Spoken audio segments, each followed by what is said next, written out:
wari chafuna tabiribasingbu taramna okjari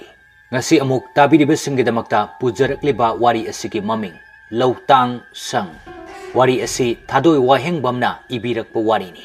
loinana wari asi haujadringaida tabiribasingda ningsingjaba amana wari asi kanagumbi amataga mari lenajade pumnamak wakhangna sagatjaba ngaktani lobirasi Lautang Sang Sakhi Loktak Patki Mayai Laiba Kangpok Sang Aduda Naitom Mamang the Tamliba Laigi Potjay Aduda Munna Yengduna Machinda Kari Kara Sole Numidang Mina Tumna Potaba Matam Oirakbana Pat Adu Ichik Chikle Sakhi Makwangi Kwangchet Adudagi Kari Kumba Matum Taba Posak Amani Mani Kuiraba Mi Amagi Makoki Saru Aduni Masi khaktasu nate unsa naptraba khotki saru kharasu lauthorактuna mamangda thami aduga nakanda leiriba amanba segairaba karigumba amana hanjin thinmanbagi ise segairaba laidi adu amuk puthorakle aduga sakhina hari ita laidi nata aigi thau tobiro ita laidi hawgalo asi haiduna Laidi amanba adu thok nomi Sakhi sauning lakpa mali mamangda leiriba yetum machin tumba adu tap lokhalaga laidi adugi makhawri mapada chak thile aduga amuk makha tarai saurang nana hawgalo haibane nang tukela lage hawgalo asumna makhol hauna yarakta ngangdun harai mana adumna tawrakpaduna mamangda thaliba lantern adugi maidu mutgadabagi mamsilai arappadagi penagi nungsiraba khonjel su tarai panthade makut pairamba laidibi adu manil wang karaktuna makutu lengba horai maduda Sakhi sita pena noklai machinda lepa leitana murum solaba matung laidi adu amuk makhada thadakre aduga haugatuna Sang adudagi mapan thuklaktuna makha onduna karigumba ama amambaduda yengnaba honarai pamlibadu phanglaba male momon tawduna imungda amuk changkre aduga magi thariba phi aduda phamthaduna khupak ahumlak khuduna artha leiba khutki khuthek horakle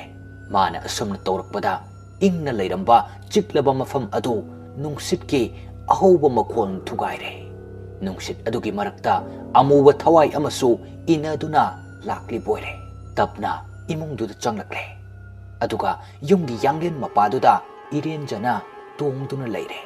Sakhi hannadi yengde adubu laimaiduda thang machin tumba ama paiduna laimaiduda kari no khara kholi aduga Sakhi hauna noglei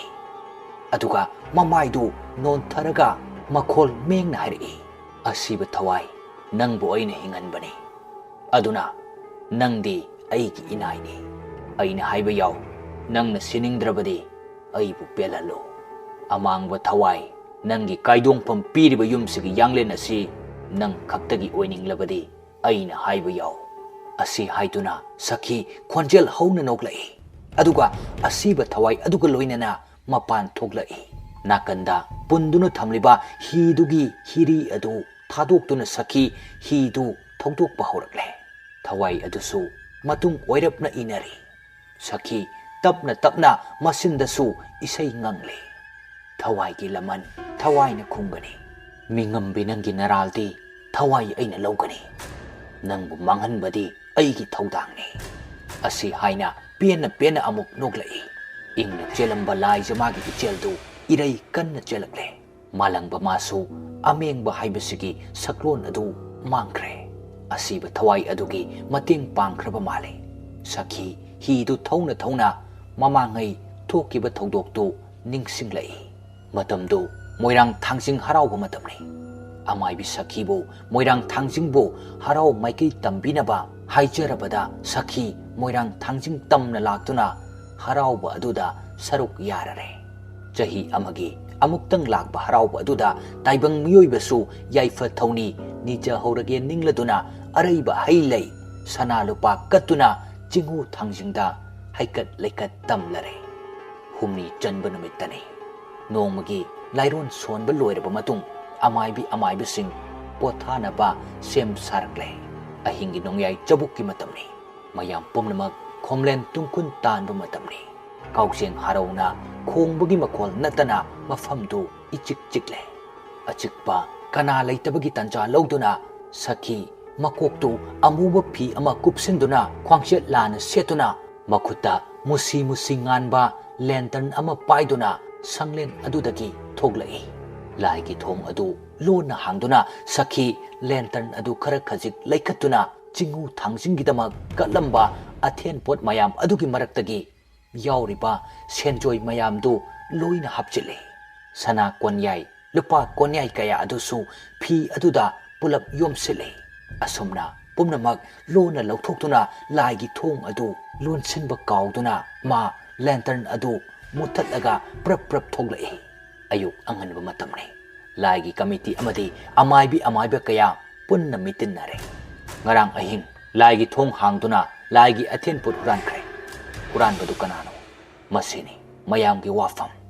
ꯁꯈꯤ ꯀꯔꯤꯁꯨ ꯈꯨꯝꯗꯦ꯫ ꯃꯌꯥꯝꯅ ꯉꯥꯡꯅꯔꯤꯕꯗꯨ ꯃꯥ ꯌꯥꯝꯅ ꯍꯩꯁꯤꯡꯅ ꯃꯥꯏꯊꯣꯡꯗ ꯀꯔꯤꯁꯨ ꯇꯥꯗꯅ ꯁꯥꯟꯅꯔꯤꯕ ꯋꯥꯔꯤ ꯑꯗꯨ ꯊꯋꯥꯏ ꯌꯥꯎꯅ ꯇꯥꯔꯤ꯫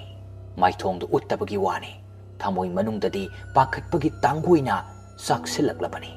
ꯍꯥꯏꯅ ꯀꯃꯤꯇꯤ ꯃꯦꯝꯕꯔꯁꯤꯡꯒꯤ ꯃꯔꯛꯇꯒꯤ ꯅꯍꯥ ꯈꯔ ꯑꯣꯏꯔꯞ ꯇꯧꯕ ꯑꯃꯅ ꯍꯧꯒꯠꯂꯛꯇꯨꯅ ꯈꯣꯟꯖꯦꯜ ꯋꯥꯎꯔꯞꯅ ꯍꯥꯏꯔꯛꯏ꯫ ꯈꯟꯅꯔꯤꯕꯁꯤꯡ ꯑꯁꯤꯒꯤ ꯃꯅꯨꯡꯗ ꯂꯥꯟꯅ ꯎꯕꯒꯤ ꯋꯥ ꯉꯥꯛꯇꯤ ꯅꯠꯇꯦ꯫ ꯑꯗꯨꯕꯨ ꯑꯃꯥꯏꯕꯁꯤꯡꯒꯤ ꯀꯥꯁꯤꯗ ꯑꯃꯨꯛꯇ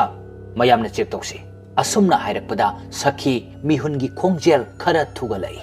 ꯑꯁꯨꯝꯅ ꯃꯌꯥꯝ ꯆꯪꯕ ꯍꯧꯅꯔꯛꯄꯗ ꯈꯣꯡꯊꯥꯡ ꯀꯂꯞ ꯊꯥꯡꯗꯨꯅ ꯁꯈꯤ ꯃꯌꯥꯝꯒꯤ ꯃꯥꯡ ꯊꯥꯗꯨꯅ ꯂꯥꯛꯂꯒ ꯃꯥ ꯍꯥꯟꯅ ꯄ꯭ꯔꯞ ꯄ꯭ꯔꯞ ꯆꯠꯈꯤ꯫ ꯀꯥ ꯑꯗꯨꯗ ꯄ꯭ꯔꯞ ꯄ꯭ꯔꯞ ꯆꯪꯂꯒ ꯉꯔꯥꯡꯒꯤ ꯐꯤꯌꯣꯝ ꯑꯗꯨ ꯃꯕꯨꯛꯇ ꯀꯤꯁꯤꯟꯅꯕ ꯀꯟꯅ ꯍꯣꯠꯅꯔꯤꯉꯩ ꯑꯃꯥꯏꯕꯤ ꯊꯣꯏꯅꯨꯅ ꯈꯨꯗꯥꯡꯗꯨ ꯇꯥꯞ ꯐꯥꯏ꯫ ꯑꯗꯨꯒ ꯃꯌꯥꯝ ꯃꯃꯥꯡꯗ ꯃꯈꯨꯠ ꯈꯨꯗꯥꯡꯗꯨ ꯄꯥꯏꯗꯨꯅ ꯆꯤꯡꯊꯣꯔꯛꯏ꯫ ꯑꯁꯨꯝꯅ ꯑꯃꯥꯏꯕꯤ ꯊꯣꯏꯅꯨꯅ ꯁꯈꯤꯕꯨ ꯆꯤꯡꯊꯣꯔꯛꯄ ꯑꯗꯨꯗ ꯃꯌꯥꯝꯁꯨ ꯄ꯭ꯔꯞ ꯄ꯭ꯔꯞ ꯊꯣꯛꯅꯔꯛꯏ꯫ ꯑꯗꯨꯕꯨ ꯑꯉꯛꯄꯅꯤ, ꯁꯈꯤ ꯃꯌꯥꯝꯅ ꯋꯥ ꯉꯥꯡꯂꯛꯇ꯭ꯔꯤꯉꯩꯗ ꯃꯥ ꯍꯥꯟꯅ ꯈꯣꯟꯖꯦꯜ ꯀꯟꯅ ꯍꯥꯏꯔꯛꯏ꯫ ꯃꯌꯥꯝ ꯍꯨꯔꯥꯟꯕ ꯐꯥꯔꯦ꯫ ꯃꯥꯡꯈꯤꯕ ꯄꯨꯝꯅꯃꯛ ꯊꯣꯏꯅꯨꯒꯤ ꯐꯀꯥꯗꯒꯤ ꯐꯪꯕ ꯉꯝꯂꯦ꯫ ꯊꯣꯏꯅꯨ ꯁꯈꯤꯒꯤ ꯋꯥꯗꯨ ꯇꯥꯕꯗ ꯃꯁꯥꯗꯨ ꯁꯥꯎꯕꯅ ꯊꯛ ꯊꯛ ꯅꯤꯛꯂꯦ꯫ ꯑꯗꯨꯒ ꯍꯥꯏꯔꯛꯏ, ꯀꯔꯤ ꯆꯤꯟꯊꯤꯕꯤ! ꯅꯪꯅ ꯂꯣꯠꯁꯤꯟꯅꯕ ꯊꯧꯔꯥꯡ ꯇꯧꯔꯝꯕꯗ ꯑꯩꯅ ꯐꯥꯕ ꯅꯠꯇ꯭ꯔꯥ? ꯅꯪꯅ ꯑꯗꯨꯝꯅ ꯑꯣꯏꯗꯕ ꯉꯥꯡꯂꯒ ꯃꯌꯥꯝꯗ ꯎꯠ ꯆꯥꯏꯔꯕꯁꯨ ꯆꯤꯡꯎ ꯊꯥꯡꯖꯤꯡꯒꯤ ꯃꯐꯝꯗꯗꯤ ꯃꯤꯅꯝꯕꯈꯛ ꯌꯥꯔꯣꯏ꯫ ꯂꯥꯎ, ꯍꯧꯖꯤꯛꯃꯛ ꯆꯤꯡꯎ ꯃꯥꯒꯤ ꯐꯥꯡꯈꯣꯡ ꯄꯥꯏꯅꯔꯨꯁꯤ꯫ ꯂꯥꯎ ꯆꯤꯟꯊꯤꯕꯤ! ꯑꯁꯨꯝꯅ ꯊꯣꯏꯅꯨꯅ ꯊꯧꯅꯥ ꯐꯅ ꯆꯣꯡꯊꯣꯛꯇꯨꯅ ꯍꯥꯏꯔꯛꯄꯗꯨꯗ ꯁꯈꯤꯁꯨ ꯂꯩꯊꯗꯅ ꯈꯨꯝꯂꯛꯏ꯫ ꯃꯌꯥꯝ ꯃꯃꯥꯡꯗ ꯄꯣꯠꯀ ꯀꯣꯟꯅꯅ ꯐꯥꯔꯕ ꯁꯤꯃꯛꯇꯗ ꯅꯪꯅ ꯑꯁꯨꯝꯕ ꯑꯁꯦꯡꯕ ꯁꯛꯅꯕ ꯍꯣꯠꯅꯔꯤꯕ ꯀꯔꯤꯒꯤꯅꯣ? ꯅꯪꯅ ꯑꯗꯨꯃꯥꯏꯅ ꯍꯥꯏꯔꯒ ꯑꯩꯅ ꯀꯤꯔꯅꯤ ꯁꯤꯔꯥ? ꯂꯥꯏ ꯐꯥꯡꯈꯣꯡ ꯄꯥꯏꯅꯔꯨꯁꯤ ꯂꯥꯎ꯫ ꯏꯀꯥꯏ ꯈꯥꯡꯗꯒꯤ ꯀꯪ ꯀꯣꯠꯄ ꯍꯥꯏꯕꯗꯨꯅꯤ ꯁꯈꯤꯒꯤ ꯃꯇꯧꯗꯣ꯫ ꯊꯣꯏꯅꯨꯁꯨ ꯄꯟꯊꯗꯦ꯫ ꯁꯈꯤꯒꯤ ꯈꯨꯗꯥꯡꯗꯨ ꯄꯥꯏꯗꯨꯅ ꯆꯤꯡꯎ ꯃꯣꯏꯔꯥꯡ ꯂꯥꯏꯒꯤ ꯐꯥꯡꯈꯣꯡ ꯄꯥꯏꯅ ꯋꯥꯐꯪꯅꯔꯦ꯫ ꯊꯣꯏꯅꯨ ꯊꯃꯣꯏ ꯁꯣꯛꯅ ꯃꯃꯤꯠꯀꯤ ꯃꯄꯤ ꯀꯪꯗꯅ ꯍꯥꯏꯔꯛꯏ, ꯆꯤꯡꯎ ꯏꯕꯨꯡꯉꯣ, ꯅꯅꯥꯏꯒꯤ ꯏꯐꯝꯗ ꯉꯁꯤ ꯄꯤꯕꯤꯔꯤꯕ ꯏꯔꯥꯜ ꯄꯨꯝꯕ ꯆꯤꯡꯎ ꯅꯪꯗꯤ ꯈꯪꯂꯝꯒꯅꯤ꯫ ꯅꯪꯅ ꯈꯪꯗꯕ ꯎꯗꯕ ꯂꯩꯇꯦ꯫ ꯊꯛꯇ ꯂꯩꯕ ꯅꯪꯅꯤ, ꯈꯥꯕꯨ ꯎꯕ ꯉꯝꯕꯁꯨ ꯅꯪꯅꯤ꯫ ꯃꯤꯅꯝꯕꯅ ꯊꯜꯂꯕ ꯇꯥꯏꯕꯪꯁꯤ ꯆꯤꯡꯎ ꯅꯪꯅ ꯃꯥꯏꯈꯨꯝꯁꯤ ꯍꯥꯡꯗꯣꯛꯄꯤꯔꯣ꯫ ꯆꯤꯡꯎ ꯅꯪꯒꯤ ꯅꯐꯝꯗ ꯃꯤꯅꯝꯂꯕ ꯃꯍꯥꯛꯇꯣ ꯃꯍꯧꯁꯥꯒꯤ ꯂꯥꯏꯔꯦꯝꯕꯤꯅ ꯄꯨꯝꯅꯃꯛꯀꯤ ꯃꯃꯥꯡꯗ ꯗꯟꯗꯤ ꯄꯤꯕ ꯑꯣꯏꯔꯁꯅꯨ꯫ ꯃꯤꯅꯝꯕꯒꯤ ꯃꯥꯏꯈꯨꯝꯁꯦ ꯍꯥꯡꯕꯤꯔꯣ ꯃꯄꯨ ꯅꯍꯥꯛꯅ꯫ ꯅꯅꯥꯏꯒꯤ ꯑꯋꯥꯕꯁꯦ ꯀꯣꯛꯍꯟꯕꯤꯔꯣ꯫ ꯑꯁꯨꯝꯅ ꯍꯥꯏꯅ ꯃꯤꯀꯨꯞꯇꯨꯗ ꯑꯀꯟꯕ ꯅꯣꯡꯂꯩ ꯅꯨꯡꯁꯤꯠ ꯁꯤꯜꯂꯛꯏ꯫ ꯑꯉꯛꯄꯅꯤ ꯆꯤꯡꯎ ꯃꯥꯒꯤ ꯀꯨꯝꯍꯩꯁꯦ꯫ ꯀꯣꯔꯧ ꯅꯨꯃꯤꯠꯀꯤ ꯃꯉꯥꯜꯅ ꯇꯥꯏꯕꯪ ꯄꯨꯝꯕ ꯍꯧꯗꯣꯛꯅꯕ ꯁꯦꯝ ꯁꯥꯔꯝꯕꯗꯨ ꯅꯣꯡ ꯄꯨꯕ ꯑꯃꯨꯕ ꯂꯩꯆꯤꯜꯅ ꯊꯠꯈ꯭ꯔꯦ꯫ ꯑꯌꯨꯛꯀꯤ ꯑꯏꯪꯕ ꯅꯨꯡꯁꯤꯠ ꯍꯥꯏꯅꯔꯝꯕꯗꯨ ꯇꯝꯊꯤꯕ ꯃꯇꯧ ꯑꯣꯏꯔꯛꯂꯦ꯫ ꯀꯟꯅ ꯍꯨꯝꯂꯛꯄ ꯅꯣꯡꯂꯩ ꯅꯨꯡꯁꯤꯠꯅ ꯄꯨꯔꯛꯄ ꯃꯆꯤꯟ ꯇꯨꯝꯕ ꯑꯀꯪꯕ ꯎꯁꯥ ꯑꯗꯨꯅ ꯁꯈꯤꯒꯤ ꯃꯈꯨꯠ ꯈꯨꯅꯝꯗ ꯌꯨꯡꯂꯦ꯫ ꯇꯧꯔꯛꯂꯤꯕ ꯃꯇꯧꯗꯨꯗ ꯃꯌꯥꯝꯗꯤ ꯃꯌꯥ ꯀꯥꯅ ꯌꯦꯡꯅꯈ꯭ꯔꯦ꯫ ꯍꯥꯠꯂꯒꯦ ꯃꯇꯥꯒꯨꯝ ꯀꯟꯅ ꯍꯩꯊꯔꯤ ꯅꯣꯡꯁꯨ꯫ ꯑꯗꯨꯕꯨ ꯁꯈꯤ ꯃꯈꯨꯠꯇ ꯆꯩꯅ ꯊꯤꯟꯕꯗꯨꯒꯤ ꯆꯩꯅꯥ ꯐꯥꯎꯈꯤꯗ꯭ꯔꯦ꯫ ꯃꯌꯥꯝ ꯃꯃꯥꯡꯗ ꯏꯀꯥꯏꯕꯒꯤ ꯆꯩꯅꯥꯅ ꯍꯦꯟꯈ꯭ꯔꯦ꯫ ꯃꯃꯥꯏ ꯃꯃꯤꯠ ꯏꯃꯨꯛ ꯉꯥꯡꯁꯤꯜꯂꯛꯂꯦ꯫ ꯃꯌꯥꯝꯁꯨ ꯀꯅꯥꯅ ꯀꯔꯝꯕ ꯃꯥꯏꯈꯨꯝ ꯈꯨꯝꯂꯝꯕ ꯍꯥꯏꯕꯗꯨ ꯈꯪꯂꯦ꯫ ꯐꯅ ꯀꯨꯏꯅ ꯑꯁꯨꯝꯅ ꯂꯩꯔꯕ ꯃꯇꯨꯡ ꯂꯩꯀꯥꯏꯒꯤ ꯋꯥꯔꯦꯞ ꯇꯥꯈ꯭ꯔꯦ ꯃꯗꯨꯗꯤ ꯁꯈꯤ ꯑꯃꯨꯛ ꯍꯟꯅ ꯂꯥꯏꯒꯤ ꯊꯧꯔꯝ ꯑꯃꯠꯇꯗ ꯁꯦꯕꯥ ꯇꯧꯍꯟꯗꯕ ꯑꯃꯗꯤ ꯂꯩꯀꯥꯏꯒꯤ ꯑꯣꯏꯕ ꯂꯥꯏꯊꯧ ꯇꯤꯟꯊꯧ ꯑꯃꯠꯇꯗ saruk yahandaba haina yanakre asumna haukraba wari kaya sakhi ningsing masadu humang kanglai makutta pairiba nau aduna isingduda sapu kanna kalle mana sapu kalliba matik isingi ipomsu kalai nungsitsu kanna silai somdana thoinu pham senaduna kuire phamungdagi haugat kangkhatpa ngamlaktaba masu nupi apikpa aduna imung puraklibadu kuire masugi matau ubada sakhi mamitki pi kangdre asumna lengadaba oirabadi yaibi thawai mangkra sanu khana mapuda nisaba kuire adubo masu nupibo naitom tarak karamna thamlamgani amuksu khalle hinglasu hingamda sige ninglasu singamda onthokna wana lenkhraboida numidangi matamduda makuta thamoi machadu paiduna hitakta tongduna in machadu chingli mayumdagi lapnaba nate adubo mathantani mafamduda leiribadu isingi ipomna ithak naina lakle hayingi kaithel nangnanaba pharibani ngado adubo ngasai makhaigum ngado chagup tautre yamna changlakle thoidugi masu pemcha ngakti ngakjai karino haina adubo thoina khanjinbadi oide asumna in solingaida penagi nungsiraba khonjel lapna tarai matamdi natre thangjing lai haraubasu nongmagi thorum loiduna pothakre ahing chabukki matam oirabani adubo tarakliba penagi nungsiraba khonjel du asum khonjel hauna tarakpagum tawi indu amuklak jinglaga amuk thakre aduga mamai nong khalakpada pemcha karigumba khara urure migi miyoi mitoni munna yengliba makai asum naksilakpagumsu tawi pemcha thaumai macha adu thangatuna amuk yengi handak mukti ukidre pemchan hari kanabu orikaba laknari bai badura natraga babna oi bezala ahing chabuk asida aigumna ahing da chaktaba kanagumba lairabu oi bezala mana asumna khalingaida nupi amagi nungsiraba khonjelda nau honbagi khonjel ga loinana inglaba loktak patki phajaraba adubo saithaduna isai sakli pemcha isai duda nungsiba amadi phauri adubo athengbaduda thajabadi ngamde kuihaude taramba pomnamak tuminna laikre pemcha su thengle changlage ningduna mamai lerakle ahing oijaba khaktani thabalgi mangalna phingau phawbugum phauri pemcha makhutta pairiba thaumoidu khanghaudana mutkibaduda karino khanna thangatuna yengi mekup adudani magi hi adu khanglum tharai pemcha karino amuksu khanduna mamaidu leiduna tungmang kari asoiba yauri khanna yengi isingda mina chatpagi mawongda chabuk lauba makholsu targi nga mongbagum isingdu leng chali mikuptu maktadani pemcha khudangda kanagumba amana chimtharakpagum ising manungda chongtharai nungsitki akanba sahumna hidu maikai amada puduna chatkre pemcha di somda iraknare makhongna kauna bo hona ba sungamdre kanagumba amana kanna phajinduna yanduna thamkraba male ising manung aduda yamna wana khangle taruba patki laija adu phawba mamittadi uri atiyada thokliba thawan michak pumba adubo karidi upai leijaba thaduna kanna laurabasu ising manungdu oibanina karida makhol thokruni hena ising thaksinduna iraknaba thunabu oikre kuihaude mahaki sor adu tapna ising yaigi ithak ipomna puduna chatkre tapna pangthoklamba mit uisinduna ising manung aduda lupthakre adubu somdadi kamdori thoinu masunupi adubu halak mandabaduda amamba numidangi matamgu oibaga nungsa thire hanagi matamduga hairuradi halakpu yarabani adubo hoi mai check laukidre haugatuna thongal phau thoktuna yenge haibasu karamnadi ngamgani sonjillaklabanina adubo chingnabanadi yomle pikliba masu adubo imungi bhar punanabagidamakta ahing nungthel khangdana nga phaduna lelaklibasi phanadi kuirabani haina thoinu kamdongni khalakle laikai gi mi tanaba kanada hangsige khanba horakle upai leitrabasu leitana ꯍꯛꯆꯥꯡꯒꯤ ꯐꯤꯕꯝ ꯁꯣꯜꯂꯕ ꯃꯍꯥꯛ ꯃꯁꯥ ꯃꯇꯣꯝꯇ ꯐꯃꯨꯡ ꯑꯗꯨꯗꯒꯤ ꯌꯥꯝꯅ ꯋꯥꯅ ꯍꯧꯒꯠꯂꯛꯏ ꯑꯗꯨꯒ ꯃꯍꯥꯛꯀꯤꯅꯤ ꯍꯥꯏꯗꯨꯅ ꯃꯁꯨꯅ ꯁꯥꯗꯨꯅ ꯊꯝꯂꯤꯕ ꯆꯩꯁꯨ ꯑꯗꯨ ꯂꯥꯝꯃꯤ ꯑꯣꯟꯊꯣꯛꯄꯒꯤ ꯃꯇꯧꯅꯤ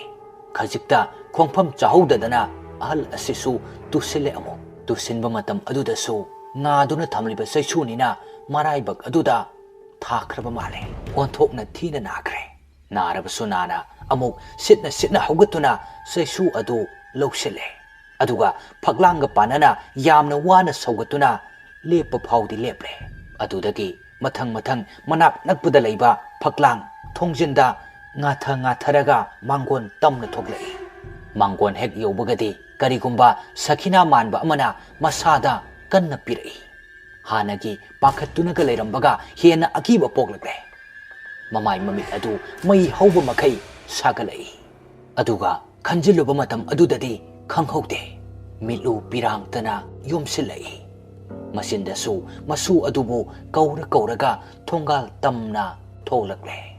ꯊꯣꯏꯅꯨ ꯈꯣꯟꯖꯦꯜꯗꯤ ꯍꯧꯗ ꯃꯆꯤꯟꯗ ꯃꯁꯨ ꯅꯨꯄꯤ ꯀꯧꯗꯨꯅ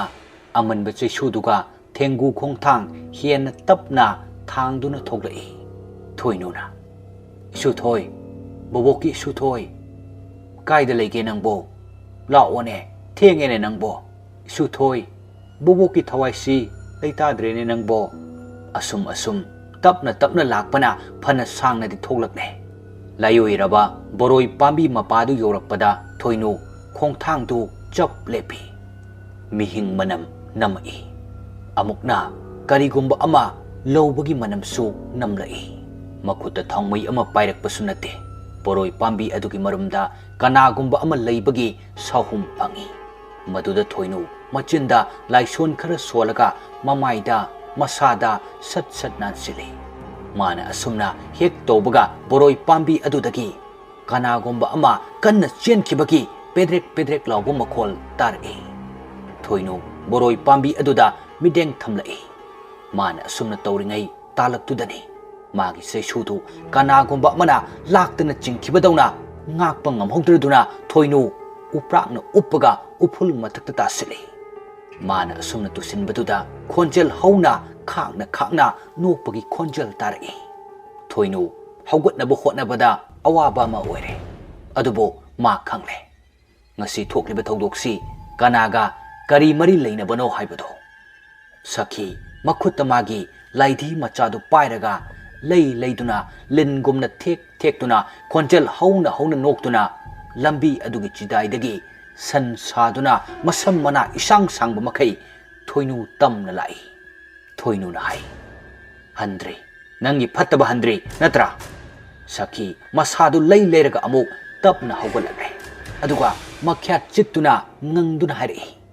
ꯅꯪꯅ ꯃꯔꯝ ꯑꯣꯏꯔꯒ ꯄꯨꯝꯅꯃꯛ ꯃꯥꯡꯍꯟꯈꯤꯕꯅꯤ ꯅꯪꯅ ꯄꯨꯝꯅꯃꯛ ꯏꯐꯝꯗꯒꯤ ꯃꯨꯟꯈꯤꯕꯅꯤ ꯐꯠꯇꯕꯤ ꯑꯣꯏꯍꯟꯈꯤꯕꯁꯨ ꯅꯪꯅꯅꯤ ꯂꯧꯒꯅꯤ ꯄꯨꯝꯅꯃꯛ ꯂꯧꯒꯅꯤ ꯅꯪꯒꯤꯅꯤ ꯍꯥꯏꯕ ꯄꯨꯝꯅꯃꯛ ꯁꯦꯠꯇꯨꯅ ꯃꯨꯜꯂꯒ ꯃꯥꯡꯍꯟꯒꯅꯤ ꯑꯁꯤ ꯍꯥꯏꯔꯒ ꯊꯣꯏꯅꯨꯒꯤ ꯃꯁꯝꯗꯨ ꯄꯥꯏꯗꯨꯅ ꯆꯤꯡꯈꯠꯂꯛꯏ ꯊꯣꯏꯅꯨ ꯁꯣꯟꯕꯒꯤ ꯑꯋꯥꯕꯒꯤ ꯃꯊꯛꯇ ꯆꯩꯅꯥ ꯑꯃ ꯑꯃꯨꯛ ꯍꯥꯞꯂꯔꯦ ꯍꯥꯞꯂꯤꯕ ꯆꯩꯅꯥꯗꯨ ꯁꯈꯤꯅ ꯃꯁꯝꯗꯨ ꯐꯣꯏꯕꯒꯤ ꯆꯩꯅꯥ ꯅꯠꯇꯦ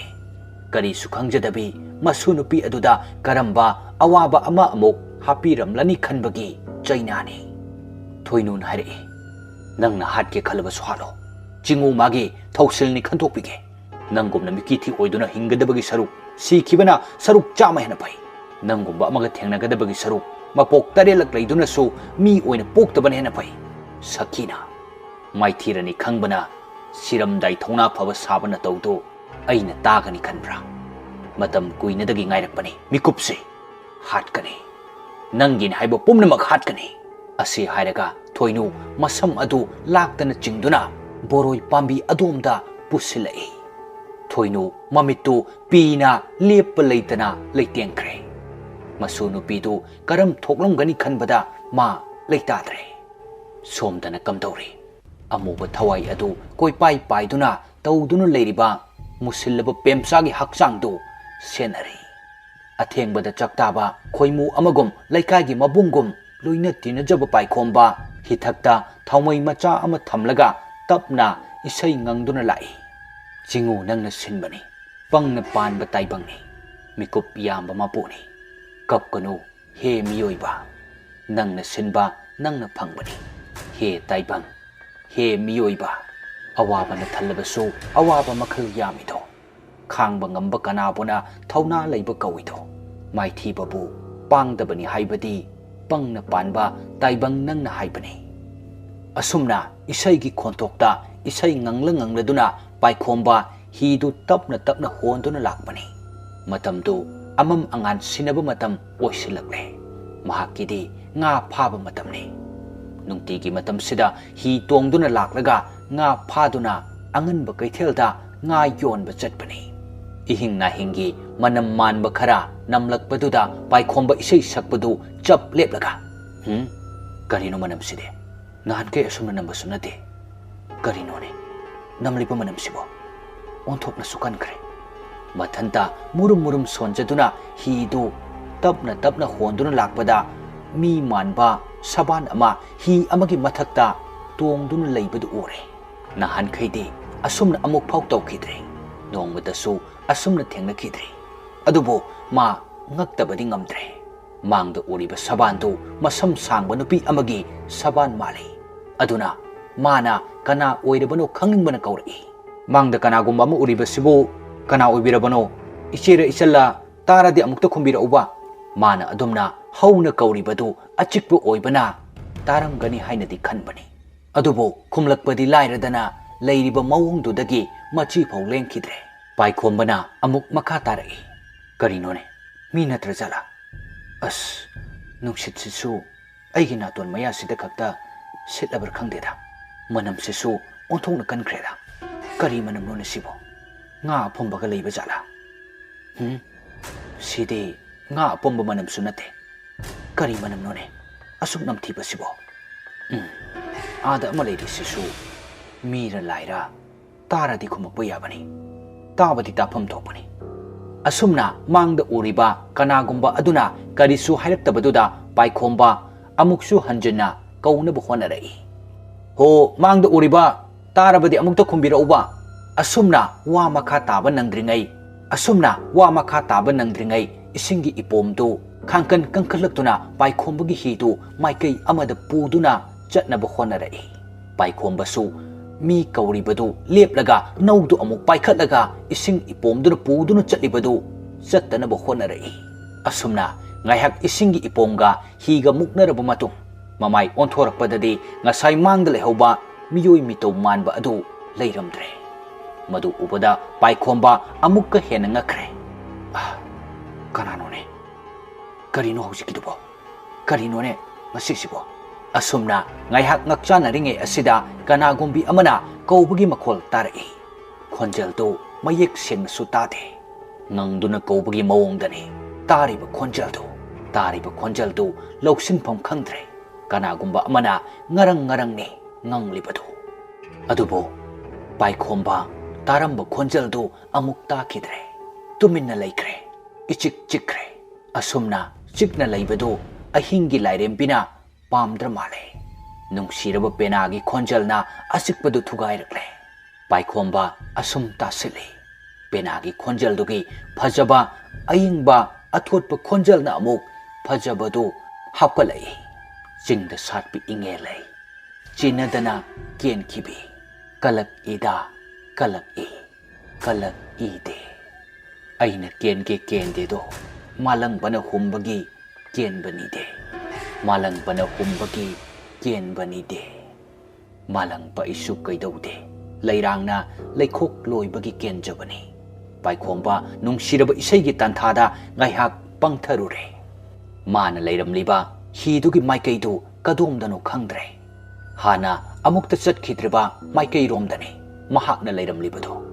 isaigi tanthada mahakna ngaihak pangthaduna leiringai chingu thangjing mahakna thoinugi amata ngairibai pemchagi thawaibu kannabagi damak paikhombabu maikai lana purakbani chingu magi thoksilbu kanana khangba ngambage ukraba mapu magi maikhombu kanana khangba ngambage paikhomba asumna lamukna duna leiringai isingi iraina puduna lakiba pemchagi hakchangdu paikhomba hiru baki mamangda thunglare paikhomba hai karino side ꯀꯔꯤꯅꯣ ꯉꯁꯤ ꯑꯩꯅ ꯎꯔꯤꯕ ꯇꯥꯔꯤꯕꯁꯤꯡꯁꯤꯕꯣ ꯃꯤꯔꯅꯦ ꯑꯁꯤꯕꯣ ꯄꯥꯏꯈꯣꯝꯕ ꯑꯉꯛꯄꯅ ꯊꯜꯂꯦ ꯃꯤꯠꯃꯥꯡꯗ ꯎꯔꯤꯕꯁꯤꯡꯗꯨ ꯀꯔꯤꯅꯣ ꯅꯨꯡꯇꯤꯒꯤ ꯃꯥꯅ ꯑꯌꯨꯛ ꯉꯟꯅ ꯉꯥ ꯐꯥꯕ ꯂꯥꯛꯄꯗꯗꯤ ꯑꯁꯨꯝꯅ ꯑꯃꯨꯛꯐꯥꯎ ꯊꯦꯡꯅꯈꯤꯗ꯭ꯔꯤ ꯍꯥꯏꯅ ꯄꯦꯝꯆꯥꯒꯤ ꯍꯛꯆꯥꯡꯗꯨ ꯏꯁꯤꯡ ꯃꯊꯛꯇꯨꯗ ꯇꯥꯎꯗꯨꯅ ꯂꯩꯔꯤꯕꯗꯨ ꯄꯥꯏꯈꯣꯝꯕꯅ ꯆꯤꯡꯈꯠꯅꯕ ꯀꯟꯅ ꯍꯣꯠꯅꯔꯤ ꯃꯁꯥꯗꯨ ꯏꯃꯨ ꯃꯨꯁꯤꯜꯂꯦ ꯍꯤꯗꯨꯗ ꯆꯤꯡꯈꯠꯂꯕ ꯃꯇꯨꯡ ꯄꯥꯏꯈꯣꯝꯕꯅ ꯁꯤꯗꯤ ꯏꯆꯟ ꯃꯆꯥ ꯅꯠꯇ꯭ꯔꯅꯦ ꯃꯥꯅꯤ ꯃꯥꯗꯤ ꯁꯤꯗ ꯀꯃꯥꯏꯅ ꯏꯆꯟ ꯃꯆꯥ ꯏꯆꯟ ꯑꯁꯨꯝꯅ ꯉꯥꯏꯍꯥꯛ ꯀꯧꯔꯝꯂꯒ ꯄꯥꯏꯈꯣꯝꯕ ꯄꯦꯝꯆꯥꯒꯤ ꯍꯛꯆꯥꯡꯗꯒꯤ ꯊꯛꯆꯤꯟꯈ꯭ꯔꯕ ꯏꯁꯤꯡ ꯂꯧꯊꯣꯛꯅꯅꯕ ꯀꯟꯅ ꯂꯥꯛꯅꯔꯤ ꯁꯣꯔ ꯑꯃꯨꯛ ꯀꯥꯝꯃꯤ ꯃꯀꯣꯛꯇ ꯌꯦꯜꯂꯛꯂꯤꯕ ꯈꯨꯗꯩ ꯑꯗꯨꯅ ꯄꯦꯝꯆꯥꯒꯤ ꯍꯛꯆꯥꯡꯗꯨ ꯀꯨꯞꯁꯤꯟꯕꯤꯗꯨꯅ ꯃꯈꯣꯡ ꯃꯈꯨꯠ ꯀꯟꯅ ꯅꯣꯏꯕꯤꯔꯤ ꯁꯣꯔꯁꯨ ꯀꯥꯝꯕ ꯂꯦꯞꯇ꯭ꯔꯤ ꯑꯁꯨꯝꯅ ꯉꯥꯏꯍꯥꯛ ꯂꯣꯏꯁꯤꯟꯈ꯭ꯔꯕ ꯃꯇꯨꯡ ꯄꯦꯝꯆꯥꯒꯤ ꯆꯦꯡ ꯂꯩꯕ ꯍꯥꯏꯒꯗ꯭ꯔꯥ ꯍꯧꯖꯤꯛꯇꯤ ꯄꯦꯝꯆꯥ ꯒ꯭ꯌꯥꯟ ꯂꯥꯛꯂꯦ ꯄꯥꯏꯈꯣꯝꯕꯅ ꯍꯥꯏ ꯏꯆꯟ ꯃꯆꯥ ꯀꯃꯥꯏ ꯇꯧꯔꯤꯅꯣ ꯅꯪꯕꯨ ꯑꯁꯨꯛ ꯂꯥꯞꯅ ꯑꯊꯦꯡꯕ ꯑꯍꯤꯡꯗ ꯉꯥ ꯐꯥꯕ ꯆꯠꯄ꯭ꯔꯥ ꯏꯕꯨꯡ ꯏꯁꯥꯁꯤ ꯌꯥꯝꯅ ꯏꯪꯂꯦ ꯑꯁꯨꯝꯅ ꯁꯣꯟꯊꯥꯡ ꯄꯤꯛꯅ ꯄꯥꯏꯈꯣꯝꯕꯅ ꯄꯥꯈꯠꯅ ꯍꯪꯖꯔꯤꯕ ꯋꯥꯍꯪꯒꯤ ꯄꯥꯎꯈꯨꯝ ꯄꯤꯔꯝꯗꯅ ꯃꯁꯥ ꯄꯨꯝꯕ ꯇꯥꯁꯤꯟꯗꯨꯅ ꯍꯤꯊꯛꯇꯨꯗ ꯐꯝꯂꯔꯦ ꯏꯆꯟ ꯁꯦ ꯑꯩꯒꯤ ꯐꯤꯁꯤ ꯏꯟꯁꯤꯜꯂꯣ ꯅꯪꯕꯨ ꯀꯃꯥꯏ ꯇꯧꯔꯤꯅꯣ ꯄꯦꯝꯆꯥ ꯃꯃꯤꯠ ꯑꯅꯤꯗꯨ ꯇꯇꯨ ꯄꯥꯡꯗꯨꯅ ꯅꯤꯛ ꯅꯤꯛ ꯂꯥꯎꯕ ꯈꯣꯟꯖꯦꯜꯗ ꯍꯥꯏꯔꯛꯏ ꯏꯕꯨꯡ ꯉꯁꯤ ꯑꯩꯉꯣꯟꯗ ꯊꯣꯛꯂꯤꯕ ꯊꯧꯗꯣꯛꯁꯤ ꯀꯔꯤꯅꯣ ꯍꯥꯏꯕ ꯑꯩꯁꯨ ꯈꯪꯗꯦ ꯑꯩ ꯏꯁꯥꯁꯤ ꯑꯁꯤꯕ ꯊꯋꯥꯏ ꯑꯣꯏꯔꯤꯕ꯭ꯔꯥ ꯅꯠꯇ꯭ꯔꯒ ꯑꯍꯤꯡꯕ ꯊꯋꯥꯏ ꯑꯣꯏꯔꯤꯕ꯭ꯔꯥ ꯃꯁꯤꯁꯨ ꯑꯩ ꯈꯪꯗ꯭ꯔꯦ ꯄꯦꯝꯆꯥ ꯀꯞꯊꯣꯔꯛꯂꯦ ꯄꯥꯏꯈꯣꯝꯕꯅ ꯍꯥꯏ ꯀꯞꯀꯅꯨꯁꯦ ꯅꯪꯒꯤ ꯂꯥꯏꯕꯛꯅꯅꯤ ꯈꯟꯗꯣꯛꯑꯣ ꯑꯗꯣ ꯊꯦꯡꯕꯁꯨ ꯌꯥꯝꯅ ꯊꯦꯡꯉꯤ ꯑꯕꯣꯛꯇꯤ ꯃꯊꯟꯇ ꯉꯥꯏꯔꯝꯂꯅꯤ ꯄꯦꯝꯆꯥ ꯃꯕꯣꯛ ꯄꯜꯂꯛꯄꯗꯨꯗ ꯈꯥꯡꯅꯤꯡ ꯅꯤꯡꯁꯤꯡꯂꯛꯇꯨꯅ ꯏꯕꯨꯡ ꯕꯣꯕꯣꯛ ꯃꯊꯟꯇ ꯉꯥꯏꯔꯝꯂꯅꯤꯌꯦ ꯕꯣꯕꯣꯛꯇꯣ ꯄꯥꯈꯠꯂꯝꯃꯅꯤꯌꯦ ꯕꯣꯕꯣꯛꯇꯣ ꯑꯩ ꯍꯜꯂꯛꯇꯕꯗ ꯃꯊ꯭ꯋꯥꯏ ꯋꯥꯔꯝꯂꯅꯤꯌꯦ ꯃꯁꯥꯁꯨ ꯉꯝꯍꯧꯗꯕꯅꯦ ꯕꯣꯕꯣꯛꯇꯣ ꯄꯦꯝꯆꯥ ꯃꯕꯣꯛꯀꯤ ꯈꯟꯕꯗ ꯃꯁꯥꯗꯨ ꯂꯩꯇꯥꯔꯛꯇ꯭ꯔꯦ ꯄꯥꯏꯈꯣꯝꯕꯗ ꯑꯃꯨꯛ ꯑꯣꯟꯁꯤꯟꯗꯨꯅ ꯍꯥꯏꯔꯛꯏ ꯏꯕꯨꯡ ꯑꯩꯒꯤ ꯍꯤꯁꯨ ꯃꯥꯡꯈ꯭ꯔꯦ ꯑꯩꯕꯨ ꯌꯨꯝ ꯐꯥꯎꯕꯗ ꯊꯤꯟꯕꯤꯔꯝꯃꯣ ꯏꯕꯨꯡ ꯑꯁꯨꯝꯅ ꯍꯤꯛ ꯂꯥꯎꯕ ꯃꯈꯩ ꯀꯞꯇꯨꯅ ꯄꯥꯏꯈꯣꯝꯕꯗ ꯍꯥꯏꯖꯔꯛꯏ ꯍꯣꯏ ꯇꯞꯊꯧ ꯐꯤꯡꯀꯠꯀꯅꯨ ꯑꯕꯣꯛꯇꯣ ꯀꯔꯤꯁꯨ ꯇꯧꯔꯝꯂꯣꯏ ꯅꯪꯕꯨ ꯑꯁꯣꯏ ꯑꯉꯥꯝ ꯌꯥꯎꯗꯅꯕ ꯑꯩꯅ ꯅꯪꯕꯨ ꯌꯨꯝ ꯌꯧꯅꯕ ꯊꯤꯟꯒꯅꯤ ꯅꯁꯥꯗꯣ ꯐꯤꯡꯀꯠꯀꯅꯨ ꯑꯁꯨꯝꯅ ꯄꯥꯏꯈꯣꯝꯕꯅ ꯄꯦꯝꯆꯥꯕꯨ ꯊꯤꯟꯅꯅꯕ ꯍꯤꯃꯥꯏ ꯂꯩꯔꯛꯂꯦ ꯄꯦꯝꯆꯥ ꯃꯕꯣꯛꯀꯤ ꯈꯟꯕꯗ ꯃꯁꯥꯗꯤ ꯂꯩꯇꯥꯕ ꯅꯠꯇ꯭ꯔꯦ ꯁꯣꯝꯗꯅ ꯀꯝꯗꯧꯔꯤ ꯁꯈꯤ ꯃꯃꯥꯏ ꯃꯃꯤꯠ ꯏꯃꯨꯛ ꯉꯥꯡꯁꯤꯜꯂꯛꯏ ꯃꯁꯥꯗꯨ ꯊꯛ ꯅꯤꯛꯂꯛꯏ ꯀꯨꯏꯔꯕꯒꯤ ꯃꯃꯥꯡꯗꯒꯤ ꯃꯍꯥꯛꯀꯤ ꯂꯃꯟ ꯈꯨꯝꯒꯅꯤ ꯍꯥꯏꯗꯨꯅ ꯁꯤꯡꯗꯨꯅ ꯂꯩꯔꯛꯄꯗꯨ ꯉꯁꯤꯗꯤ ꯐꯪꯂꯦ ꯈꯟꯕꯗ ꯑꯗꯨꯛꯀꯤ ꯃꯇꯤꯛ ꯄꯦꯟꯖꯅ ꯈꯥꯛꯅ ꯅꯣꯛꯂꯤ ꯃꯍꯩ ꯍꯩ ꯍꯥꯏꯔꯒꯁꯨ ꯃꯍꯩꯒꯤ ꯃꯇꯦꯡꯅ ꯂꯃꯟ ꯈꯨꯝꯒꯦ ꯇꯧꯔꯝꯕ ꯑꯗꯨꯁꯨ ꯄꯦꯜꯂꯛꯇ꯭ꯔꯗꯨꯅ ꯉꯁꯤꯗꯤ ꯃꯁꯥꯒꯤ ꯃꯈꯨꯠꯃꯛꯅ ꯂꯃꯟ ꯈꯨꯝꯂꯒꯦ ꯈꯟꯅ ꯂꯥꯛꯂꯤꯕꯅꯤ ꯑꯗꯨꯕꯨ ꯍꯦꯟꯅ ꯁꯥꯊꯤꯔꯤꯕꯗꯤ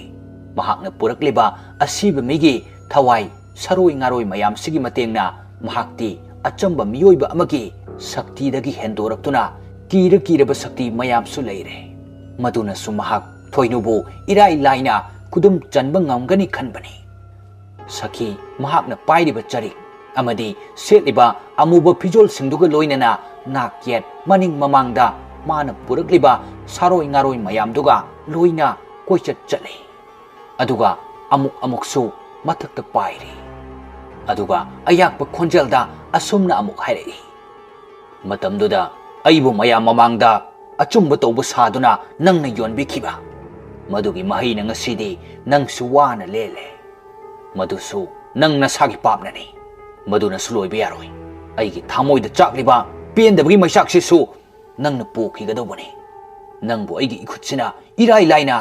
ꯅꯊ꯭ꯋꯥꯏ ꯑꯗꯨ ꯂꯧꯗꯨꯅ ꯑꯩꯒꯤ ꯁꯦꯕꯣꯛ ꯑꯣꯏꯍꯟꯕ ꯑꯩ ꯉꯝꯃꯤ ꯑꯗꯨꯕꯨ ꯃꯗꯨ ꯑꯩꯅ ꯇꯔꯥꯏꯅ ꯇꯧꯒꯗꯕ ꯅꯠꯇꯦ ꯌꯦꯡꯉꯨ ꯉꯁꯤꯗꯤ ꯅꯪ ꯑꯩꯒꯤ ꯂꯤꯂꯥꯁꯦ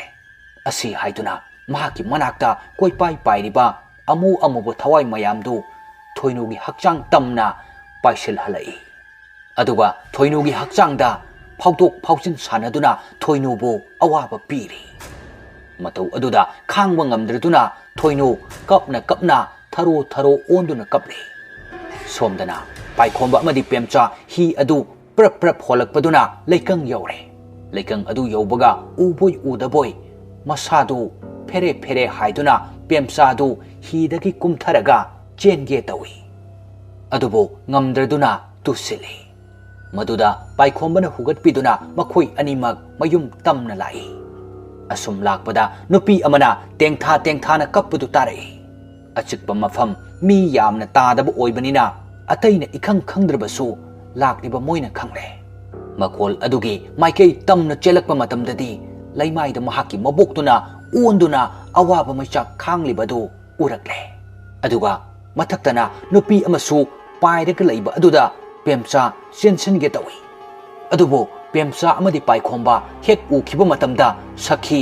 mahaki haijaba mahiduna amamba marak adudagi mangkhre pemsa di ngasi thokliba thodok asida penjadana kaplaga mabokpu konduna leiri kanana karigidamak kamdongna tawribano haibadudi karimta khangba nate pemsaga paikhombagana ahal adu samduna imung tamna pusile adubo amamba marak adudagi sakhidi mamit adu imuk ngangna yengtuna lehawi sakhi somdadi mai hauba makai saure adubo akonbada wakal amuksu khalai madudi mana pamleba magi sananengiba mong asi phangnanaba pambai ama oire haina mahakna pambadi thoinu tamthina otaba matungda ningsha sor adubo satpaduni madumakna mahak pendrabasu taksi sondrun lehoribane somdasu yumda changlaklaba ahal adu naha aniduna seba tawri matam asisu nong pura ngale haiba yare nakyetagi usek yakairakpagi makol kayasu tari madugi manungda pemsadi sut kapladuna mabok adubu nungsini yengjari matau aduda upai leitraba sonbadagi solaba ahal thoinu adu masugi makokta naladuna kapkanu haibagi mawong tawri aduga kari kamdongna kaidau khrabano karimta khangdaba paikhombasu tingak yengduna leiri adubo thogdoktugi wari pumbadu tapna hanglai paikhombana ibo thogdoksibu kamdongna maduda thoinu wana sor holiba adu khara sem saraga masusing aduda wari lirai phattabagi manaidi phatloi sasinabagi thawongdi laina suyaroi aduga achumbagi damaktadi isor soidana leigani ngasi thokliba thogdoksi mamangai aiga thau puminaramba amakhakna aingonda mihu oiduna silakpa thorang ngaktani mahaki aranba asoiba adubu aina taklubagi damak asuk kuiba matamsi mana ibu khudum channanaba sem sarakibani adubu ai haujiksu na chungde isu asigi damak khalaga ai pumnamaksi ngakthok lamge khanna siba yaraba ai siningdribani paikhombana aduna oibatai pemsabusu khudum channanaba honaramribase madu tabada thoinu mamit mana langthoktuna masuda yengi mafi marol chotli mali tawriba aduda nalaga hairei aboki bema nangbu kari khudong thiba tarurage matam aduda angang oiriba pemcha makhol thokna kablai aduga wari adu dambagi mahutta hikna kablai pemcha na hairei bobo ayam kiye adubu paikhombana urakpa khanglakpa pumbadi ahal aduda sitna na liri asumna numit asimadi makhoi ahum ahal adugi seba tawduna leire namidangi matam osilakpa kandadi pemsa wakal piksilakpa horakle madu mahaki mabok thoinuna khangdaba nate aduga paikhombanadi kana sulaitraba makhoigidama khalaga mafam asida lengdana leiribani yasanglakpa matam oirakpa asidadi paikhombsu mayumda pau amata piramge aduga amuk thuna lake haiduna chatkre haujik masu mabendamak ngaire khangboksam asida matam aduda masu aduna mathwai yamna waba mawongda mabukta pau tamlai bobo ngarang ahingdo ai isingda iraknarinine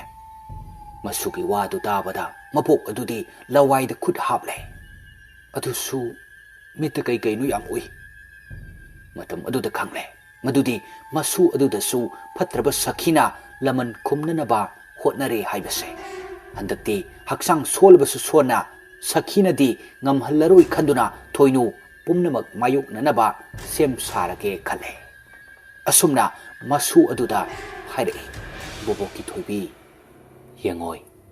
ꯑꯩꯒꯤ ꯂꯨꯈꯨꯝꯗ ꯂꯩꯔꯤꯕ ꯊꯥꯡꯒꯣꯜ ꯑꯁꯦ ꯂꯧꯊꯣꯔꯛꯎ, ꯑꯗꯨꯒ ꯑꯩꯈꯣꯏꯒꯤ ꯁꯅꯥꯃꯍꯤꯒꯤ ꯂꯩꯃꯥꯡ ꯑꯗꯨꯗ ꯂꯩ 8 ꯊꯣꯛꯅ ꯆꯤꯡꯉꯨ꯫ ꯃꯗꯨ ꯆꯤꯡꯂꯕ ꯃꯇꯨꯡꯗ ꯅꯕꯨꯛꯅꯤꯡꯗ ꯆꯦꯠꯅ ꯏꯁꯣꯔꯕꯨ ꯅꯤꯡꯖꯔꯒ ꯂꯩꯕꯥꯛ ꯑꯗꯨꯅ ꯁꯦꯝꯕ ꯂꯩꯁꯥ ꯑꯃ ꯅꯪꯒꯤ ꯅꯔꯥꯏꯕꯛ ꯑꯗꯨꯗ ꯐꯖꯅ ꯅꯝꯁꯤꯜꯂꯨ꯫ ꯉꯁꯤꯗꯤ ꯏꯁꯨ ꯏꯕꯦꯟꯒꯤ ꯊꯧꯅꯥꯅ ꯌꯦꯛꯅꯕ ꯂꯥꯡꯒꯣꯏ ꯆꯠꯂꯁꯤ꯫ ꯑꯁꯨꯝꯅ ꯃꯁꯨ ꯃꯕꯦꯜ ꯑꯅꯤꯗꯤ ꯁꯦꯝ ꯁꯥꯔꯦ꯫ ꯁꯦꯝ ꯁꯥꯔꯤꯕꯒꯤ ꯃꯔꯝꯁꯨ ꯃꯕꯣꯛ ꯑꯗꯨꯅ ꯁꯤꯠ ꯅꯥꯟꯅ ꯇꯝꯂꯦ꯫ ꯃꯇꯝ ꯑꯗꯨꯗ ꯃꯈꯣꯏꯒꯤ ꯃꯃꯥꯡꯊꯣꯡ ꯑꯗꯨꯗ 3ꯂꯛ ꯊꯤꯜꯂꯛꯏ꯫ ꯄꯦꯝꯆꯥꯗꯤ ꯅꯧꯔꯤꯕ ꯑꯉꯥꯡ ꯑꯣꯏꯕꯅꯤꯅ ꯃꯈꯣꯜ ꯑꯗꯨ ꯇꯥꯕꯗ ꯈꯪꯄ꯭ꯔꯦꯛ ꯈꯪꯏ꯫ ꯑꯗꯨꯕꯨ ꯀꯔꯤꯁꯨ ꯊꯧꯁꯥꯗꯕ ꯃꯑꯣꯡꯗ ꯈꯣꯟ ꯈꯔ ꯀꯜꯂꯞꯅ ꯃꯕꯣꯛꯅ ꯑꯁꯨꯝꯅ ꯀꯧꯏ, ꯍꯩ, ꯀꯅꯥꯅꯣ ꯊꯣꯡꯗ ꯊꯤꯜꯂꯤꯕꯗꯣ? ꯃꯄꯥꯟꯗꯒꯤ ꯊꯣꯡ ꯊꯤꯜꯂꯛꯂꯤꯕ ꯃꯤꯑꯣꯏ ꯑꯗꯨꯅ ꯑꯁꯨꯝꯅ ꯍꯥꯏꯔꯛꯏ, ꯑꯩꯅꯦ ꯄꯥꯏꯈꯣꯝꯕ꯫ ꯄꯦꯝꯆꯥꯗꯤ ꯃꯍꯥꯛꯀꯤ ꯊꯋꯥꯏ ꯀꯟꯕꯤꯈꯤꯕ ꯃꯕꯨꯡꯗꯨꯅꯤ ꯍꯥꯏꯗꯨꯅ ꯃꯣꯃꯣꯟ ꯅꯣꯛꯆꯩ꯫ ꯑꯗꯨꯕꯨ ꯑꯍꯜ ꯑꯣꯏꯔꯕ ꯊꯣꯏꯅꯨꯅꯗꯤ ꯆꯤꯡꯅꯕ ꯄꯣꯛꯂꯦ꯫ ꯅꯪꯕꯨ ꯀꯨꯏꯔꯛꯑꯣꯏ ꯍꯥꯏꯔꯝꯕꯗꯥꯏꯅꯦ?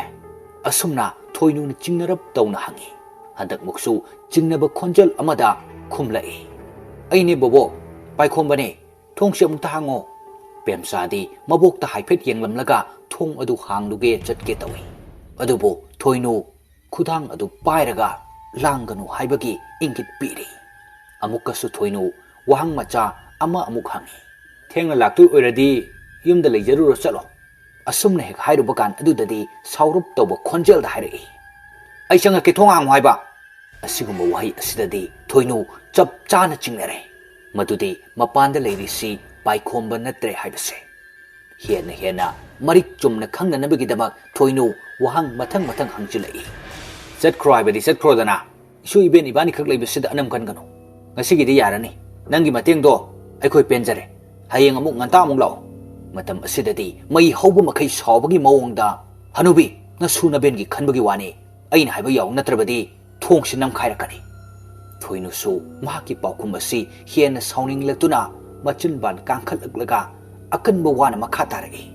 ꯏꯁ, ꯅꯪꯅ ꯉꯝꯃꯒꯅ ꯊꯣꯡꯗꯨ ꯅꯝꯈꯥꯏꯔꯛꯎ, ꯅꯔꯤꯜ ꯌꯦꯡꯒꯦ꯫ ꯑꯗꯨꯗꯒꯤ ꯃꯄꯥꯟꯗ ꯂꯩꯔꯤꯕ ꯑꯗꯨ ꯉꯔꯪ ꯉꯪꯂꯒ ꯊꯣꯡ ꯑꯗꯨꯗ ꯁꯥꯐꯨ ꯀꯟꯅ ꯊꯤꯜꯂꯛꯏ꯫ ꯑꯗꯨꯕꯨ ꯆꯪꯕꯗꯤ ꯍꯦꯛ ꯉꯝꯗ꯭ꯔꯦ꯫ ꯇꯦꯛ ꯇꯧꯕ ꯃꯈꯩ ꯊꯣꯡꯗꯨ ꯅꯣꯝꯂꯁꯨ ꯀꯔꯤꯝꯇꯗꯤ ꯇꯧꯕ ꯉꯝꯗꯦ꯫ ꯃꯔꯝꯗꯤ ꯏꯃꯨꯡ ꯑꯁꯤ ꯂꯥꯏꯅꯤꯡꯊꯧ ꯏꯄꯥ ꯏꯕꯨꯡꯉꯣ ꯑꯃꯗꯤ ꯁꯅꯥꯃꯍꯤꯅ ꯆꯦꯠꯅ ꯀꯣꯜꯂꯤꯕꯅꯤꯅ꯫ ꯃꯗꯨ ꯉꯝꯗ꯭ꯔꯕꯗ ꯉꯔꯪ ꯉꯪꯂꯒ ꯁꯥꯎꯗꯨꯅ ꯁꯨꯃꯥꯡꯂꯣꯝꯗ ꯄꯥꯏꯊꯣꯛꯈꯤꯕꯒꯤ ꯃꯑꯣꯡ ꯇꯧꯏ꯫ ꯉꯥꯏꯍꯥꯛ ꯃꯄꯥꯟꯂꯣꯝꯗ ꯀꯣꯏꯂꯥꯡ ꯂꯥꯡꯂꯝꯂꯒ ꯐꯈ꯭ꯔꯦ꯫ ꯑꯗꯨꯕꯨ ꯁꯣꯝꯗꯗꯤ ꯄꯦꯝꯆꯥ ꯀꯤꯕꯅ ꯂꯣꯏꯔꯦ꯫ ꯁꯣꯜꯂꯕ ꯑꯍꯜ ꯑꯗꯨꯁꯨ ꯃꯇꯥꯡ ꯑꯁꯤꯗꯗꯤ ꯃꯁꯨꯒꯤꯗꯃꯛꯇ ꯊꯧꯅꯥ ꯀꯌꯥ ꯐꯨꯗꯣꯔꯛꯇꯨꯅ ꯐꯖꯅ ꯍꯧꯒꯠ ꯀꯥꯡꯈꯠꯄ ꯉꯝꯕꯒꯤ ꯃꯑꯣꯡ ꯑꯣꯏꯔꯦ꯫ ꯃꯁꯨ ꯑꯗꯨꯕꯨꯁꯨ ꯆꯦꯠꯅ ꯃꯊꯥꯅꯨꯡꯗ ꯀꯣꯟꯁꯤꯟꯗꯨꯅ ꯊꯦꯝꯕꯤꯔꯤ꯫ ꯏꯀꯥꯟ ꯀꯥꯟꯅꯗꯅ ꯍꯟꯗꯛꯃꯨꯛꯁꯨ ꯊꯣꯡ ꯑꯗꯨ ꯊꯤꯜꯂꯛꯏ꯫ ꯄꯦꯝꯆꯥ, ꯕꯣꯕꯣꯛ, ꯊꯣꯡꯁꯦ ꯑꯃꯨꯛꯇ ꯍꯥꯡꯉꯣ꯫ ꯄꯦꯝꯆꯥ ꯀꯞꯄꯝꯕꯗꯨ ꯆꯞ ꯂꯦꯞꯄꯤ, ꯑꯗꯨꯒ ꯊꯣꯡ ꯑꯗꯨꯗ ꯑꯃꯨꯛ ꯌꯦꯡꯏ꯫ ꯃꯕꯣꯛ ꯑꯗꯨꯁꯨ ꯊꯣꯡ ꯑꯗꯨꯗ ꯃꯨꯟꯅ ꯌꯦꯡꯗꯨꯅ ꯂꯩ, ꯋꯥꯗꯤ ꯃꯆꯦꯠ ꯑꯃ ꯐꯥꯎꯕ ꯍꯥꯏꯗꯦ꯫ ꯑꯃꯨꯛꯀꯁꯨ ꯊꯣꯡ ꯑꯗꯨ 2-3ꯂꯛ ꯊꯤꯜꯂꯛꯂꯒ ꯀꯧꯔꯛꯏ, ꯕꯣꯕꯣꯛ, ꯑꯩꯅ ꯀꯧꯔꯤꯁꯦ ꯇꯥꯗ꯭ꯔꯕꯣ? ꯑꯩ ꯄꯥꯏꯈꯣꯝꯕꯅꯦ꯫ ꯃꯃꯥꯡꯒꯤꯗꯨꯒ ꯆꯞ ꯃꯥꯟꯅꯖꯔꯕꯁꯨ ꯍꯟꯗꯛꯀꯤ ꯈꯣꯟꯖꯦꯜ ꯑꯃꯗꯤ ꯋꯥꯉꯥꯡꯒꯤ ꯃꯇꯧꯁꯤ ꯍꯥꯟꯅꯒꯤꯗꯨꯗꯤ ꯃꯥꯟꯗ꯭ꯔꯦ, ꯈꯤꯇꯪ ꯁꯥꯐꯕꯗꯧꯅ ꯇꯧꯏ꯫ ꯊꯣꯏꯅꯨꯅ, ꯀꯔꯤꯒꯤꯅꯣ ꯊꯦꯡꯉꯀꯥꯟꯁꯤꯗ ꯂꯥꯛꯏꯗꯤ? ꯑꯗꯨꯝ ꯌꯨꯝꯗ ꯄꯣꯊꯥꯕ ꯌꯥꯗ꯭ꯔꯥ? ꯏꯁ, ꯀꯥꯏꯗꯒꯤ, ꯕꯣꯕꯣꯛ ꯍꯣꯏ ꯀꯤꯔꯝꯃꯅꯦꯅ ꯆꯦꯜꯂꯛꯏꯅꯤ, ꯑꯩ ꯊꯦꯡꯉꯁꯨ ꯊꯦꯡꯅ꯫ ꯑꯁꯤꯒꯨꯝꯕ ꯃꯍꯧꯁꯥꯒꯤ ꯑꯣꯏꯕ ꯋꯥꯍꯩ ꯋꯥꯇꯥ ꯑꯃꯗꯤ ꯈꯣꯟꯖꯦꯜ ꯑꯁꯤꯗ ꯊꯣꯏꯅꯨ ꯄꯥꯏꯈꯣꯝꯕꯃꯛꯅꯤ ꯍꯥꯏꯕꯗꯨ ꯈꯪꯂꯦ꯫ ꯃꯁꯨ ꯑꯗꯨ ꯆꯦꯠꯅ ꯀꯣꯜꯂꯝꯕ ꯑꯗꯨ ꯇꯞꯅ ꯊꯥꯗꯣꯔꯛꯂꯦ꯫ ꯃꯕꯣꯛꯀꯤ ꯃꯇꯧ ꯑꯗꯨꯁꯨ ꯈꯪꯂꯗꯨꯅ ꯄꯦꯝꯆꯥ ꯃꯄꯤ ꯇꯩꯊꯣꯛꯇꯨꯅ ꯊꯣꯡ ꯑꯗꯨꯕꯨ ꯍꯥꯡꯅꯅꯕ ꯆꯦꯟꯊꯣꯛꯏ꯫ ꯊꯣꯡ ꯍꯦꯛ ꯍꯥꯡꯕ ꯃꯇꯝꯗꯗꯤ ꯅꯣꯛꯃꯤ ꯇꯧꯕ ꯃꯥꯏꯊꯣꯡꯗ ꯄꯥꯏꯈꯣꯝꯕ ꯂꯦꯞꯇꯨꯅ ꯂꯩꯔꯝꯃꯤ꯫ ꯃꯗꯨ ꯎꯕꯗ ꯄꯦꯝꯆꯥ ꯋꯥꯈꯜ ꯃꯀꯥ ꯂꯥꯝꯖꯩ, ꯀꯤꯔꯝꯕ ꯄꯨꯝꯕ ꯐꯈ꯭ꯔꯦ꯫ ꯑꯗꯨꯒ ꯁꯣꯝꯗꯁꯨ ꯊꯣꯏꯅꯨ ꯈꯔ ꯁꯥꯐꯔꯦ ꯍꯥꯏꯕꯗꯨ ꯈꯪꯂꯦ꯫ ꯑꯗꯨꯕꯨ ꯏꯁꯣꯔꯒꯤ ꯅꯣꯡꯗꯝ ꯑꯉꯛꯄ ꯍꯥꯏꯕꯗꯨꯅꯤ꯫ ꯃꯤꯠꯃꯥꯡꯗ ꯅꯣꯛꯃꯤ ꯂꯩꯔꯝꯕ ꯄꯥꯏꯈꯣꯝꯕ, ꯈꯨꯖꯤꯟ ꯑꯃꯨꯕ ꯄꯥꯟꯕ ꯑꯁꯥꯡꯕ ꯈꯨꯠꯁꯥ ꯈꯔꯅ ꯂꯦꯡꯕꯥꯟ ꯑꯅꯤꯃꯛꯇ ꯇꯥꯞ ꯄꯥꯏꯔꯛꯂꯒ ꯇꯨꯡꯂꯣꯝꯗ ꯈꯥꯡꯆꯤꯡ ꯆꯤꯡꯈ꯭ꯔꯦ ꯇꯧꯔꯤꯕ ꯃꯇꯧꯗꯨ ꯂꯦꯟꯇꯔꯟꯒꯤ ꯃꯩꯉꯥꯜꯗ ꯑꯣꯏꯕꯅꯤꯅ ꯈꯤꯇꯪ ꯂꯥꯞꯊꯣꯛꯈꯤꯕꯗ ꯀꯔꯤꯝꯇ ꯎꯈꯤꯗ꯭ꯔꯦ ꯄꯥꯏꯈꯣꯝꯕꯒꯤ ꯃꯆꯤꯜꯗꯁꯨ ꯀꯟꯅ ꯂꯥꯎꯔꯝꯕ ꯑꯗꯨꯗ ꯄꯦꯝꯆꯥꯗꯤ ꯂꯋꯥꯏ ꯂꯨꯇꯣꯟ ꯁꯥꯠꯈ꯭ꯔꯦ ꯈꯨꯗꯛ ꯑꯗꯨꯗ ꯁꯣꯟꯗꯨꯅ ꯇꯥꯗꯨꯅ ꯂꯩꯕ ꯌꯥꯗ꯭ꯔꯕꯤ ꯊꯣꯏꯅꯨ ꯐꯃꯨꯡ ꯑꯗꯨꯗꯒꯤ ꯌꯥꯝꯅ ꯋꯥꯅ ꯍꯧꯒꯠꯂꯛꯈꯤ ꯑꯗꯨꯒ ꯂꯦꯟꯇꯔꯟ ꯑꯗꯨ ꯄꯥꯏꯗꯨꯅ ꯁꯦꯛꯂꯤ ꯁꯦꯛꯂꯤ ꯆꯦꯟꯊꯣꯔꯛꯏ ꯃꯥꯡꯒꯣꯜ ꯑꯗꯨꯗ ꯍꯦꯛ ꯌꯧꯕ ꯃꯇꯝ ꯑꯗꯨꯗꯗꯤ ꯃꯁꯨ ꯃꯕꯦꯟ ꯑꯅꯤꯅ ꯎꯔꯦ ꯄꯥꯏꯈꯣꯝꯕꯒꯤ ꯍꯛꯆꯥꯡ ꯑꯗꯨ ꯁꯨꯃꯥꯡ ꯑꯗꯨꯗ ꯀꯣꯏꯄꯥꯏ ꯄꯥꯏꯗꯨꯅ ꯂꯩꯃꯥꯏꯗ ꯄꯣꯞ ꯄꯣꯞ ꯊꯣꯝꯖꯤꯜꯂꯤ ꯄꯥꯏꯈꯣꯝꯕ ꯑꯍꯥꯟꯕ ꯑꯃꯨꯛꯂꯛ ꯑꯅꯤꯔꯛ ꯇꯧꯕ ꯃꯇꯝꯗꯗꯤ ꯀꯞꯅ ꯀꯞꯅ ꯂꯥꯎꯔꯝꯕꯅꯤ ꯑꯗꯨꯕꯨ ꯃꯁꯤꯡ ꯌꯥꯝꯁꯤꯜꯂꯛꯄ ꯑꯗꯨꯗꯗꯤ ꯐꯠꯇ꯭ꯔꯥꯛ ꯐꯠꯇ꯭ꯔꯥꯛ ꯇꯥꯔꯒ ꯃꯈꯣꯜ ꯑꯃꯠꯇ ꯊꯣꯛꯂꯛꯈꯤꯗ꯭ꯔꯦ ꯇꯔꯨꯛ ꯇꯔꯦꯠꯂꯛ ꯂꯩꯃꯥꯏꯗ ꯍꯥꯏꯊꯔꯛꯂꯕ ꯃꯇꯨꯡꯗ ꯏꯀꯣꯟ ꯀꯣꯟꯅ ꯄꯨꯞ ꯂꯥꯎꯅ ꯊꯥꯗꯔꯛꯏ ꯃꯇꯝ ꯑꯗꯨꯗ ꯄꯦꯝꯆꯥ ꯆꯦꯟꯁꯤꯟꯗꯨꯅ ꯌꯦꯡꯉꯤ ꯄꯥꯏꯈꯣꯝꯕꯒꯤ ꯁꯛꯇꯝ ꯂꯧꯕ ꯌꯥꯗ꯭ꯔꯦ ꯍꯛꯆꯥꯡ ꯄꯨꯝꯕꯁꯨ ꯁꯔꯨ ꯑꯃꯠꯇ ꯌꯥꯎꯗꯕꯒ ꯄꯥꯡꯀꯛ ꯑꯣꯏꯈ꯭ꯔꯦ ꯇꯥꯏꯕꯪ ꯂꯤꯂꯥ ꯂꯣꯏꯔꯗꯨꯅ ꯃꯄꯨ ꯃꯥꯒꯤ ꯈꯨꯌꯥ ꯇꯥꯟꯈ꯭ꯔꯦ ꯑꯗꯨꯕꯨ ꯅꯥꯏꯇꯣꯝ ꯂꯩꯕ ꯃꯐꯝꯅꯤ ꯃꯤꯀꯞ ꯃꯤꯔꯥꯎꯈꯣꯜ ꯀꯅꯥꯅꯕꯨ ꯇꯥꯒꯅꯤ ꯃꯁꯨ ꯃꯕꯦꯟ ꯈꯛꯁꯤ ꯅꯠꯇꯅ ꯁꯨꯃꯥꯡ ꯑꯗꯨꯒꯤ ꯑꯀꯣꯏꯕꯗ